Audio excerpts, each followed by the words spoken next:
విధంగా మత్స్యకారులకు ఆ భరోసా లేదు, ఎవరికి కూడా చెప్పుకోదగ్గ భరోసా లేదు. ఇందులో విశేషం హైలైట్ ఏంటంటే ఆర్థిక మంత్రి ప్రతి మాటను ఒత్తి ఆ డబ్బు వచ్చినప్పుడు అదేందో పెద్ద మహాప్రపంచం విజయంలాగా ఒత్తి చెప్పడం తప్ప కొత్తది ఏమీ లేదు. ఒత్తి పలుకులు పలకడం తప్ప కొత్తగా చెప్పింది ఏమీ లేదు. ఏ ఒక కొత్త సంక్షేమ పథకం కానీ ఏది కూడా లేదు.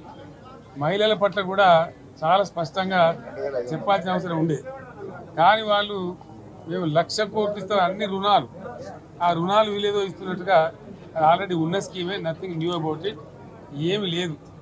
వెరసి ఇష్యూ యాజ్ ఏ హోల్. దురదృష్టం ఏంటంటే, చాలా బ్యాడ్ లక్ ఏంటంటే, మేము కూడా ప్రభుత్వం ఏర్పడిన తర్వాత కనీసం ఒక 6 మాసాల సమయం వాళ్ళకి ఇవ్వాలని మేము అనుకున్నాం.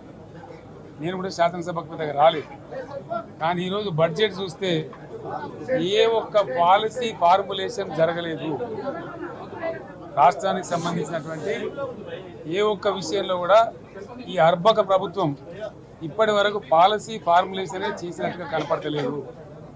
వ్యవసాయం ఉంది, మాకు స్పష్టమైన అవగాహన ఉండే ఈ రాష్ట్రంలో వ్యవసాయ స్థిరీకరణ జరగాలని మేము 2 పంటలకు కూడా ఇచ్చినాం రైతు బంధు.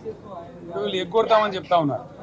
మేమేదో రైతులకు ఇచ్చిన డబ్బును దాన్ని పాడు చేసినాము, చెడగొట్టినాము, దుర్వినియోగం చేసామన్న పద్ధతిలో దురదృష్టకరమైన వ్యాఖ్యలు చేస్తూ ఉన్నారు. అంటే ఇది పూర్తిగా రైతు శత్రు ప్రభుత్వం అనేది తెలుస్తూ ఉంది.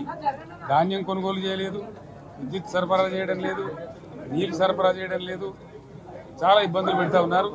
ఇంకా రైతు భరోసా, రైతు బంధు గురించి ఇంకా ప్రస్తావనే లేదు. ఎప్పుడు ఇస్తారని మా ఎమ్మెల్యేలు అడిగితే కూడా కనీసం సమాధానం చెప్తలేరు. కాబట్టి రైతులను వంచింది ప్రభుత్వం, వృత్తి కార్మికులను వంచింది. ఒక్క పాలసీ, ఇండస్ట్రియల్ పాలసీ ఏమిటి? ఏమి లేదు. వాటి గ్యాస్ ట్రాష్ పంచరంగ ఈస్మాన్ కలర్ లాగా చెప్పడం తప్ప, స్టోరీ టెల్లింగ్ లాగా ఉన్నది తప్ప బడ్జెట్ చెప్పినట్టు లేదు. రాష్ట్రంలో వ్యవసాయ పాలసీ ఏమిటి, పారిశ్రామిక పాలసీ ఏమిటి, ఐటీ పాలసీ ఏమిటి, ఇంకా ఇతర అనేక పాలసీలు, పేద వర్గాలకు సంబంధించిన పాలసీ ఏమిటి అనే దాని మీద ఏ ఒక్క దాని మీద కూడా గ్యాసు ట్రాషే తప్ప, చిల్లర మల్లర ప్లాట్ఫామ్ స్పీచ్ లాగా ఉంది తప్ప అది బడ్జెట్ ప్రసంగం లాగా లేదు. రాజకీయ సభలలో చెప్పినట్టు ఉంది తప్ప ఏ ఒక్క పాలసీని కూడా నిర్దిష్టంగా ఈ పనిని మేము ఎట్లా సాధిస్తాం, మా గోల్స్ ఇవి, మా టార్గెట్స్ ఇవి అనే పద్ధతి కానీ పద్దు కానీ లేదు. ఇది పేదల బడ్జెట్ కాదు, రైతుల బడ్జెట్ కాదు, యువల బడ్జెట్. విశ్లేషణలో మీకు తెలుస్తుంది. భవిష్యత్తులో బ్రహ్మాండంగా మేము దీన్నంతా కూడా చీల్చి చెండాడబోతాం. Thank you.